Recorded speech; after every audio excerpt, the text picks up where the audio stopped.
This situation that we've just experienced, what we've seen on Wall Street, it's not the kind of thing that could happen again, right?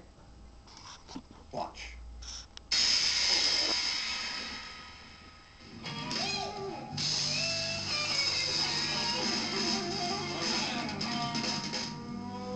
This is the fall of the fat While it cats. lasted, the good times on Wall Street not only made the traders and executives happy, millions of Americans were happy as well. No one complained about it when the stock market was going up. We were all making money. They were making a lot more money than we were, but we weren't complaining because our 401ks were going up. Our stock portfolios were appreciating, so who cares? But the financial devastation of the past weeks and months has raised one paramount question. Is the party over? Some feel yes, but perhaps not for everyone on Wall Street. Naomi Klein is an author with liberal views. I feel like the whole image we have of the American financier is somehow backwards, that in fact they're the least risk-taking people in the culture. That the average person working at Walmart has far more risk in their life than the average person working on Wall Street. But that's not how 25-year-old Win Hornig sees things. It's interesting because the people that lost the most were also the biggest believers. A lot of people were paid in stock. If they really were, knew what they were doing and really had malicious intent, I think most people would have tried to sell as many stocks, as much of their stock as they could before a catastrophe hit. Hornig is a former Wall Streeter from Minnesota. He's young, ambitious, and wanted to make money. He says at one point working between 80 and 105 hours a week. But now he's out of work after jobs at Bear Stearns and J.P. Morgan. And he's writing a blog about it, bankergonebroke.com. Just a place for us to kind of discuss what we're going through in these times, financial crisis, our day-to-day issues that pop up, how we're getting by. His blog focuses on how to survive on a shoestring budget, something he's not used to, considering his firm used to pay for most of his cab fares and dinners. We found Trader Joe's, which is pretty close to my apartment, and absolutely love it. Absolutely love it. Yeah, good deals there. Great deals. And good food. I love that you feel like you kind of found Trader Joe's. Right?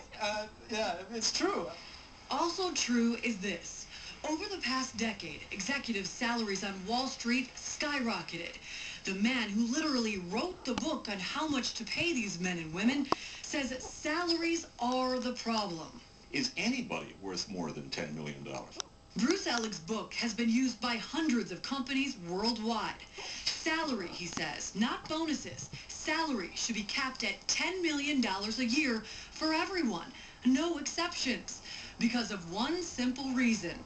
But the issue, there has to be some downside. You cannot put these big parachutes out there, these golden boots, and allow individuals to have absolutely no opportunity to reason to be concerned about failure.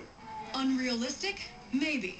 But one thing seems fairly certain. We're going to see probably a glut of jets, a lot of Ferraris and Porsches on the market, and a lot of mansions in places like Palm Beach and Greenwich and the Hamptons up for sale with no buyers. And it's already happening. The former president of Lehman Brothers, Joseph Gregory, is selling his estate in Bridgehampton, New York for $32.5 million. Anthony Pizzell, former chief financial officer of Freddie Mac, is putting his vacation home in Maryland on the market too and asking nearly $5 million. That's at the top end. Sarah Westlake still has her job as a nanny for a wealthy couple whose main income is from Wall Street. And I emailed my boss and, just asked and threw it out there. Do I need to start looking for another job or am I okay? Okay for now was the answer. What are you going to do, You go, that's what life's all about. You have your ups and downs and you're strong, you're made stronger, through the tough times. Tough times are the order of the day for Wall Street as well. But experts say, stay tuned. The party is over on Wall Street until it comes back again. And it may take 3 years, 5 years, but I've been around long enough to see that we have these cycles. The guys get their cigars and their champagne.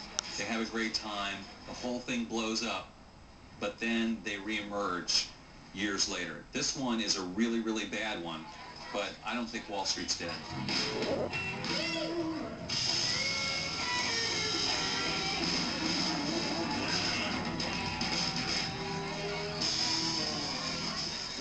That is a great series of reports. When you talk to these Wall Street fat cats, do you get a sense that they feel bad that the system has apparently broken down given what we're going through now, or do they just feel bad because they weren't able to pull it through? Well, I don't think that they feel bad. I think that they feel like things will get better. They look at it as if they're living in the moment right now. They worry about tomorrow, and they're optimistic. It might have slowed down the party a little bit, but the party on Wall Street, according to the people that I talk to, is not over. But that's interesting because doesn't it make you think it's not their money, really? I mean, let me read to you this excerpt here from Time magazine. Didn't the folks on Wall Street, who are nothing if not smart, know that someday the music would end? Sure. But they couldn't help behaving the way they did because of Wall Street's classic business model, which works like a dream for Wall Street employees during good times, but can be a nightmare for their customers. It goes on to say, here's how it goes. You bet big with somebody else's money. If you win, you get a huge bonus based on profits. If you lose somebody else's money.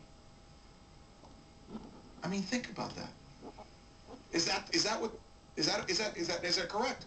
You want to go into this, Brandon? That's really a somewhat accurate approach. I think that when you're dealing with companies on a day-to-day basis and you're navigating their financials, I believe that you do have that potential to be eligible for a bonus. However, you are dealing with other people's money, and that does fall back on a moral standpoint. But it's not your money, Joey.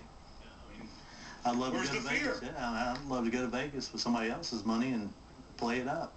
You know, if we win, we win. If we lose, oh well. And Magda, as a realtor, you saw this across the board. It wasn't just the fat cats. Wasn't it us as a nation? Well, the same buyers that were buying the houses for the past 5 years at those loans that we talked about earlier, you know, now they're paying the consequences. So yes, they were using that money and those advantages to go ahead and pay for a house much more what they can afford. Did you sell a house ever to somebody who you knew really couldn't afford to have that mortgage?